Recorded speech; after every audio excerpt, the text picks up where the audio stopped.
திடீரென வெளியாகும் நவீன துக்ளக் அறிவிப்புகளால் பதற்றமாகும் மக்கள். ஆட்சியாளர்களின் குளறுபடிகளால் கொரோனாவின் ஆபத்தான சமூக பரவலுக்கு நகரும் தமிழகம். மாவட்ட ஆட்சியரகங்களில் தொடங்கி தலைமைச் செயலகம் வரை தடுமாறும் நிர்வாகம். அம்மா மக்கள் முன்னேற்ற கழகத்தின் பொதுச் செயலாளர் திரு டிடிவி தினகரன் அவர்கள் வெளியிட்டுள்ள அறிக்கையில், எந்தவித முன்னேற்பாடுகளும் இல்லாமல் முதலமைச்சர் பழனிசாமியின் மனதில் தோன்றியதையெல்லாம் திடீரென அறிவிப்புகளாக வெளியிடுவதால் கொரோனா நோய் தொற்றை ஆட்சியாளர்களே அடுத்த கட்டத்திற்கு நகர்த்தி விடுவார்களோ என்ற பயம் தமிழக மக்களிடம் ஏற்பட்டிருக்கிறது.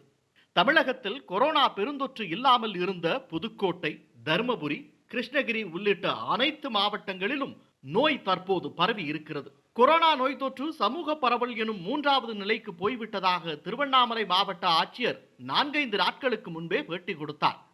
ஆனால் தமிழக அரசு சார்பில் அது பற்றிய எந்தவிதமான முறையான அறிவிப்போ பொதுமக்களுக்கு எச்சரிக்கையோ விடுக்கப்படவில்லை.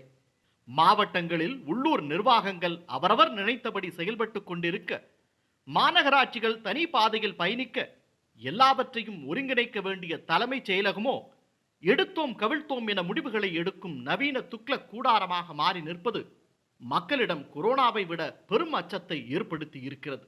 ஏப்ரல் 26ஆம் தேதியிலிருந்து 29ஆம் தேதி வரை சென்னை உள்ளிட்ட 5 மாநகராட்சிகளில் முழு ஊரடங்கு என்று நேற்று முன்தினம் பிற்பகலில் அதிரிபுதிரியாக முதலமைச்சர் பழனிசாமி அறிவித்தார்.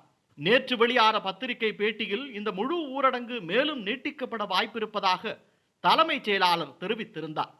திடீரென வெளியான இத்தகைய அறிவிப்புகளால் பதற்றமடைந்த மக்கள் அதுவரை கடைபிடித்து வந்த அனைத்து கட்டுப்பாடுகளையும் காற்றில் பறக்கவிட்டு கடைகளிலும் சந்தைகளிலும் கூட வேண்டிய நிர்பந்தத்தை தமிழக அரசு ஏற்படுத்தியது.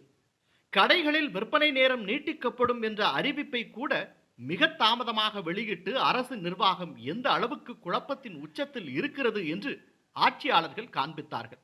அதிலும் தமிழக அளவில் கொரோனாவால் பாதிக்கப்பட்டவர்களில் ஏறத்தாழ 1/4 பேர் இருக்கிற தலைநகர் சென்னையில் நிலைமை மோசமாக இருந்தது. கோயம்பேடு சந்தையில் மட்டும் நேற்று பல்லாயிரக்கணக்கானோர் கூடினர்.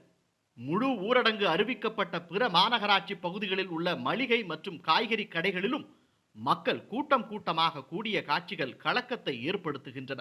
ஏற்கனவே தேசிய அளவில் அதிகம் பாதிக்கப்பட்ட பெருநகரங்களின் பட்டியலில் உள்ள சென்னையில் ஆட்சியாளர்களே கொரோனாவை அடுத்த கட்டத்திற்கு எடுத்து சென்று விடுவார்களோ என்ற பீதி இக்காட்சிகளை பார்த்த அனைவரிடமும் ஏற்பட்டிருக்கிறது. கோயம்பேடு மட்டுமின்றி திருச்சி உட்பட தமிழகம் முழுவதும் இருக்கிற சந்தைகளில் தனிமனித விலகல் காற்றில் பறக்க விடப்பட்டதை தடுப்பதற்கான நடவடிக்கைகள் ஏதும் மேற்கொள்ளப்படாதது பெரும் கவலையை தந்துள்ளது. மருத்துவர்கள், மருத்துவ பணியாளர்கள், காவல்துறையினர், தூய்மை பணியாளர்கள், ஊடகத்துறையினர் என பலரும் தங்கள் உயிரை பணயம் வைத்து கொரோனாவிற்கு எதிரான போரில் ஈடுபட்டிருக்கும் நேரத்தில் இதுபோன்று சிறுபிள்ளைத்தனமாக தவறுக்கு மேல் தவறுகளை செய்யாமல் அரசு நிர்வாகம் ஒருங்கிணைந்து செயல்பட வேண்டும். முதலமைச்சரும் அவரது அமைச்சர்களும் தான் இப்படி இருக்கிறார்கள் என்றால் அனுபவம் வாய்ந்த ஆட்சிப்பணி அதிகாரிகளாவது அவர்களுக்கு புரிகிற வகையில் எடுத்து கூறி சரியான நடவடிக்கைகளை எடுக்கக்கூடாதா என்ற கேள்வி மக்களிடம் எழுந்திருக்கிறது. இனியாவது ஆட்சியாளர்களும் ஆட்சிப்பணி அதிகாரிகளும் இதனை மனதில் கொண்டு ஒருங்கிணைந்து செயல்பட வேண்டும் என கேட்டுக்கொள்கிறேன்.